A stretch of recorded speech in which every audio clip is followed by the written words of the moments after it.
Dr. Autumn Swain is the founder and CEO of The Aligned Leader. She is a health coach, blogger. She is the author of The Playground Leader, Life-Changing ABCs for the Whole Family.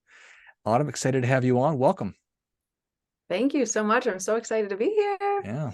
Tell us a little bit about your personal lives, more about your work, and why you do what you do. Absolutely. Yeah, I love this question because I'm a very passionate person. So my personal work life are all very much aligned with things that I love. So interestingly for me, I found that there isn't a super clear line between my personal work and my work life, to be honest.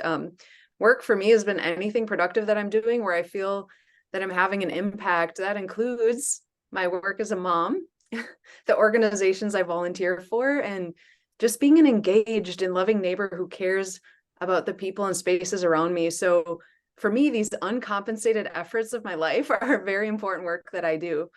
But when it comes to my compensated work, my consulting organization is also very personal to me. I came up with the name The Aligned Leader because personal alignment has everything to do with living a life of well-being. When we are out of alignment, we struggle to create the proper rhythms and a sustainable plan for holistic wellness. So living aligned is a personal conviction that's informed my lifestyle, positively impacted my household and my neighborhood, as well as just been the foundation of my consulting work, my coaching work, my writing, to be honest. So speaking of my writing, you mentioned this. I recently published my first book, The Playground Leader. I'm so excited about this because I have the desire to give people a starting point for more holistic leadership and well-being in the midst of such very full lives. So originally my vision was to give young people a head start in growing in their leadership. So much of our educational spaces focus its energy into teaching academia, oftentimes just overlooking the importance of these foundational leadership skills and character building principles. So I wanted this book to equip the entire team, whether in the home, in the classroom, or even sports arenas. We care so deeply for our children, but life at times can be so overwhelming. You have young ones, so you could probably relate. But this book I wrote to give people a clear starting point towards helping their children grow up to be everything they were meant to be for today, not just viewing them as leaders for tomorrow. And that was a big part of my motivation for this book. Well, I appreciate that. And it is a lot.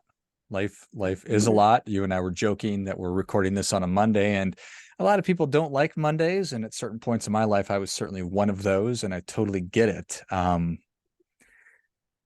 So in writing the book, have you always been a writer?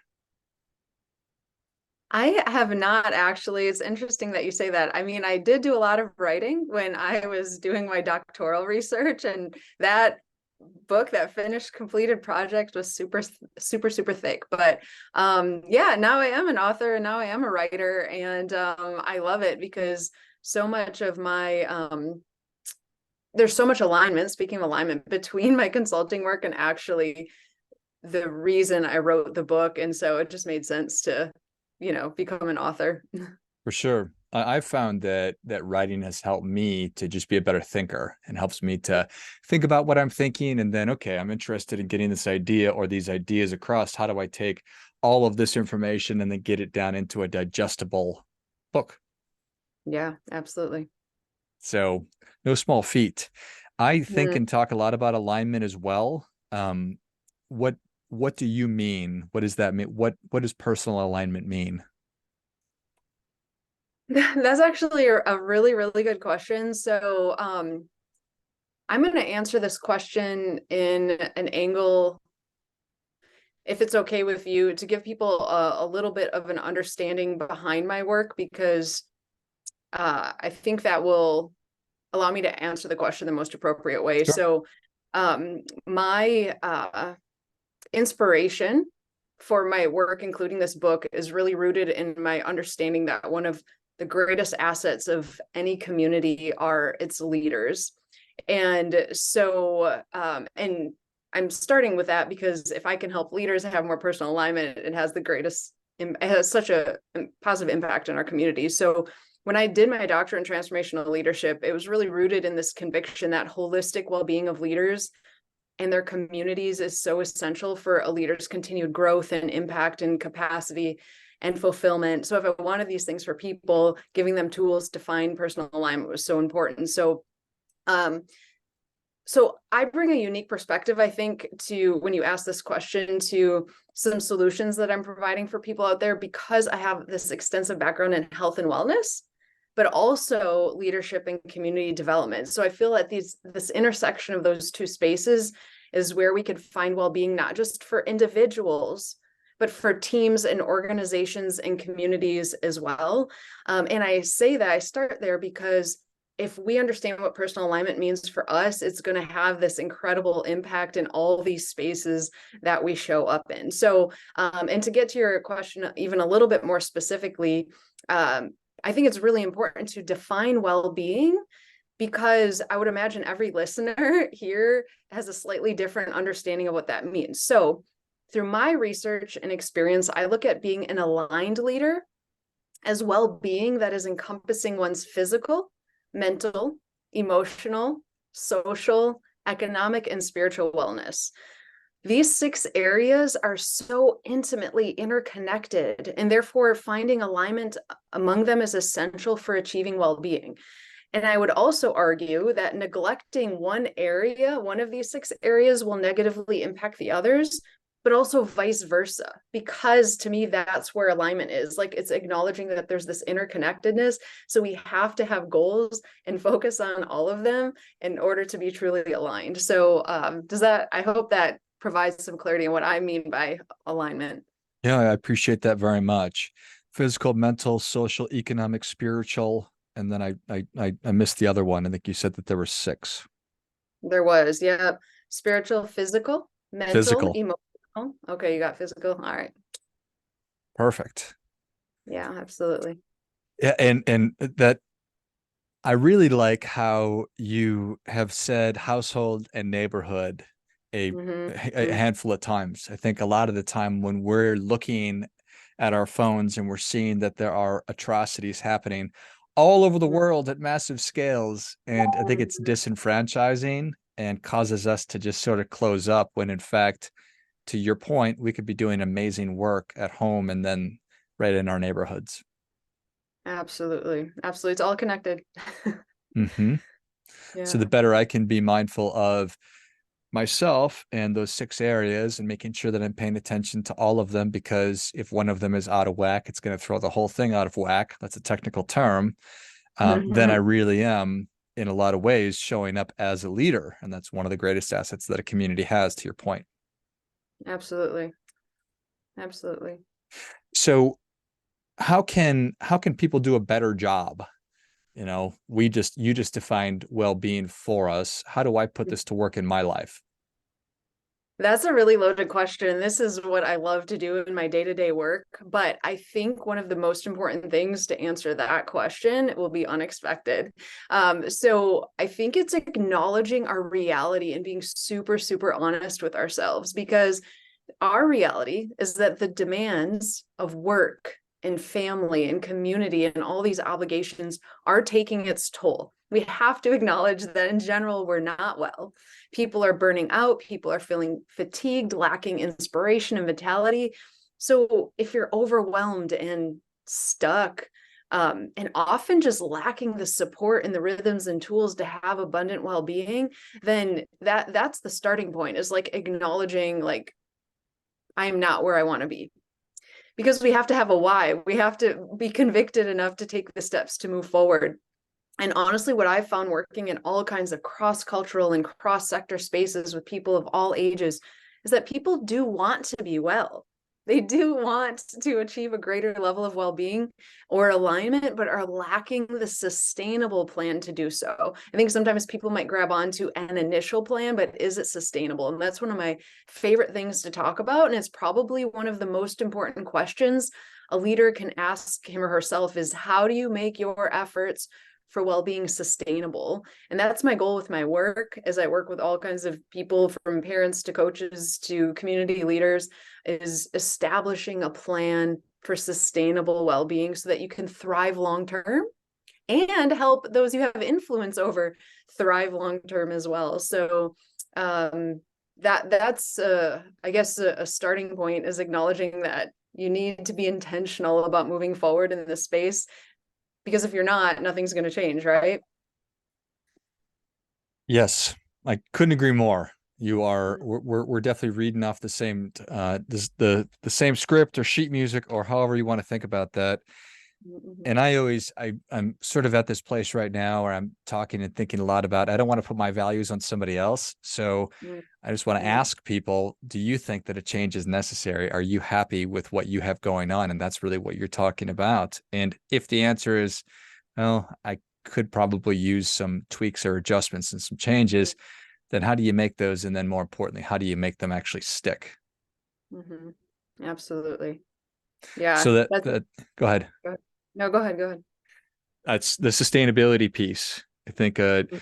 unfortunately that's a term that has a lot of different meanings to it these days, but just that you're going to stick to it, that I'm not just going to yo-yo around and drop 10 pounds and put it back on, get out of credit card debt, put it back on, and just keep this cycle of burnout and then crashing sort of a thing. So Absolutely. And that's one of the things I get most excited about in the vision behind the book that I wrote too, is because we're working on these things for ourselves.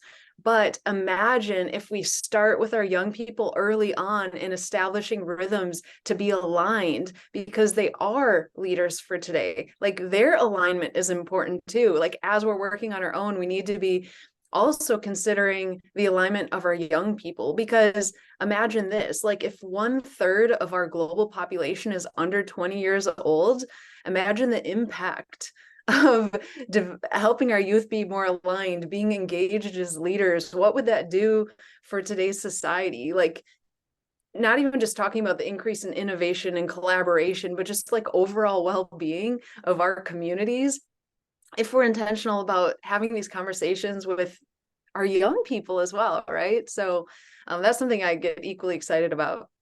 for sure. We're gonna reap what we sow one way or another. So it's either going to be terrible or we have the Sure. opportunity to find the right rhythm. Again, one of my favorite words. So that's awesome that you're using that again. But that's easier said than done. If I'm having a hard enough time putting one foot in front of the other in my own life and getting my shoes tied and out of bed and out the door, how in the world am I going to help kids do that? Exactly. Yeah. Is that a question? Sort of. There's one in there somewhere. Oh, yes, yes. I believe that so strongly. So, do you want me to touch on that? Please. Okay. So, yes, if we, this is something I talk about over and over in my book, but also in my consulting work, because if if our heart's desire, we know that we want our youth to be better, we know that we want a generation of world changers, but if life is just so overwhelming for us, like where do we even start? And so I actually talk about finding rhythms all the time, because if you take any one of those 6 areas that I mentioned originally and just set a simple goal to focus on one area initially. Maybe you have that honest conversation with yourself, or you listen to what some people around you have been telling you, like, okay, let me focus on this. How do you find, the reason I like the word rhythm over balance is because if you try to find balance in your life before you set any goals for well-being, you inevitably are setting yourself up to fail. But rhythms allow us to pivot as life changes, because for most of us, our day in and day out isn't super consistent. And so you can look at, even my goals, let's say that I set for me and my family around physical health. It's not going to look the exact same every day, but if we have rhythms of maintaining certain habits that are really important, we start there with a few small things, then that will feed our energy and our motivation to continue to take steps to look at other areas more holistically and start establishing goals in other areas. And one of the things that people always ask me, I was like, Autumn, how are you so disciplined in all these areas of your life? And I talk about that in chapter 4 of my book. But sometimes it's breaking things down as simply as just making the next best choice and challenging ourselves, like, okay, I'm going to delay gratification a bit. Can I make just the next best choice? And when you start doing that and you break your day-to-day down into these small habits becomes so much more doable. It is a matter of the mind for sure, but that's really it. It's just making the next best choice for yourself. I think going back to that idea that life can be so overwhelming and that is then causes me to just do nothing, trying to be perfect and execute on this amazing plan. And then when I it just doesn't go anywhere. But if I do train myself to do exactly what you just said, instead of trying to boil the ocean, I'm just trying to make the next best choice. And that's Mm-hmm. in all these six important aspects of my life and everything that I'm doing. It's not going to be perfect. I'm just going to try to make the next best choice Mm-hmm. Absolutely. and make a habit out of that. Autumn. All right. Most So, what age? Any age? Is it ever too early, too late to start talking to kids about these kinds of things? Absolutely not. And as a matter of fact, like what's really exciting about the idea behind this is you can do it as a family or believe it or not, even though I wrote this book to give us tools to raise up young people as leaders for today, I've gotten so much positive feedback of people who've read my book who are not even parents yet, maybe aren't even teachers or coaches, they're just young professionals, because we are all these leadership and character development principles in these areas I talk about in personal alignment, they apply to all of us. So it's a journey that when you're like, okay, it doesn't need to seem overwhelming to tackle these things yourself and with your family, because you could do the same things together. We can all drink more water. We can all set mindfulness goals. And the same thing could apply. Let's say maybe you're listening and you don't have a family, but let's say you're in charge of a team with an organization and you want your team to be well, but you haven't been quite sure where to start because you're not even well yourself. Maybe it's doing things together in community and not being so individualistic in the way we think, right? Like we could do some of these goals and start on this journey together, to answer your question, at any age, Yeah. any season of life. At any season of life. Mm-hmm. I think that that is so true. And I can look back when I was a young person. You meet people, you learn new information at the times that you're ready to learn it, you're ready to receive it, and you get excited about new stuff and you want to put it to work.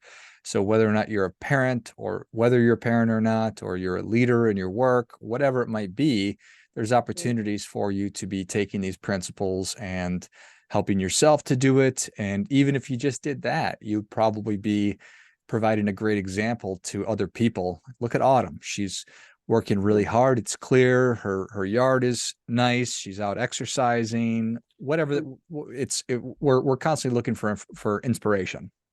Mm-hmm, mm-hmm. Absolutely. So I love it. Um, you have kids. Are they taking to this, or do you get pushback? Nobody's perfect. Sure, sure. So it's a kind of a joke. I've joked with my husband so many times and even friends in my life that in the moment, right, I wrote this book with all of these awesome characteristics that we want to implement into our life. But I joke that a lot of times I have to remind myself of what I wrote, even something as simple as like being patient, like parenting with patience, leading with patience, right? Or being authentic in who you show up as. Like I'm a mom, but I'm also a lot of other things. So how do I show up authentically and set that example for my kids? So yes, I have a 6-year-old and a 9-year-old. They're both boys, super energetic. And so it is a daily journey. Is I don't think it's something we master. I think it's something that we just set out to do the best we can with what we have and then try to do it again the next day. So there are some things I've mastered. Like my kids do eat really healthy and they love being active and they love being kind and being good friends and being a good neighbor, but there are still a lot of things that we are working on day in and day out. So, but that's just part of the journey, and that's part of the grace we need to extend ourselves, is not having an all or nothing mindset. Like, maybe today didn't go so well, but I'm not going to be deflated, and showing up tomorrow the best that I can, for myself and for them and for everyone else that our lives touch in our community. Really well said. Something that's been on my mind lately, again, like me not wanting to put my values in other people, is that we're a lot closer than we think. Mm-hmm. And while you might not be as close to your ideal body or your ideal financial situation, it's closer than you think. And it changes can happen really quickly. What do you think about that? So one of the things, yeah, I totally agree with you, and I'll leave the listeners with a couple of things that they can hold on to, because I love reading. So I read a lot of nonfiction books, but that's hundreds and hundreds of pages of amazing information, or listening to podcasts. It's all this wonderful information you're taking in. I always say, just walk away with one or two gold nuggets that you could apply each time, for each episode, for each book, and apply them to your life. And so a couple things that, if you take anything away from today, is to implement change. So we are closer than we think, right? Like, because our mind gets in our way. And I talk about mindset a lot, in my book and in my work. But if we remember two things: intention and margin. Okay, so we are just one intention and a little bit of margin away from significant change.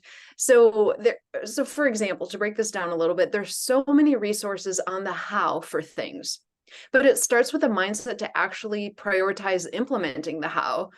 So I could tell somebody tips and tricks all day long on how to help your family eat healthy, or strategies for mindfulness and everyday living, or anything related to these areas of personal alignment. But it's the mindset of just being intentional about doing a little bit over time. And that compound effect is significant, because it's the consistency. It's not feeling like you need to change every habit, get rid of every bad habit, implement every good habit overnight. It's just being consistent with a little bit of intention and move forward. So I would agree with you on that. And then that second word, margin, we're just fooling ourselves if we have intention but don't leave margin for any change. So I'm a really big advocate, because this is an important conviction for our family, to be available for other people and our neighbors and so forth. So we're really busy with kids stuff and business and volunteering and all the things, but we've been super intentional, speaking of intention, of leaving margin to be a good neighbor, right? If we left no margin for that, there's no way we could be a good neighbor. So it's the same thing if somebody has a health goal, or wants to be in greater alignment, or wants to establish wellness routines at work. We have to have some margin for it. So it's pausing enough to prioritize just slightly, so that you have some margin. So be intentional and leave a little margin, and you are a lot closer than you think. I love that. That's something I have struggled with, being that I have many interests and now 3 children and lots of things to do before I get out the door in the morning. I need to build in a little bit of margin. So always stuff to be getting better at. Well, Autumn, Absolutely. thank you so much for coming on. Where can people learn more about you? How can they connect? And where can they get their copy of The Playground Leader, Life-Changing ABCs for the Whole Family? Yeah, absolutely. So I love connecting with people. So there's multiple avenues. First of all, I'm so grateful to have been on the show. Like, your mission and what I stand for in my personal and professional life, I have so much conviction behind that. So thank you for what you do. People can contact me through my website, which is thealignedleader.org. There's a way to contact me directly. It comes to my email. And then on the author tab on my website is where people could find links to my book, through all major retailers, but also if some people prefer more local shopping, you can find them in local bookstores online as well. So pretty much anywhere. And then I am active on Instagram. So one of my promises when I published this book was to provide additional free content for people, where I dig deeper into things that I write about in the book. So on Instagram, I'm at Dr. Autumn Swain. So at Dr. Autumn Swain. Swain is spelled Swain. So people could also find me there. Excellent. Well, if you enjoyed as much as I did, show Autumn your appreciation and share today's show with a friend who also appreciates good ideas. Go to thealignedleader.org and check out the great resources. You can get in touch with Dr. Autumn there. Hit the author tab and get your copy of The Playground Leader. Then you can find Autumn on Instagram as well, at Dr. Autumn Swain. I'll link all those in the notes. Thanks again, Autumn. Thank you so much. Have a fantastic day. You as well. Until next time, remember, do your part by doing your best.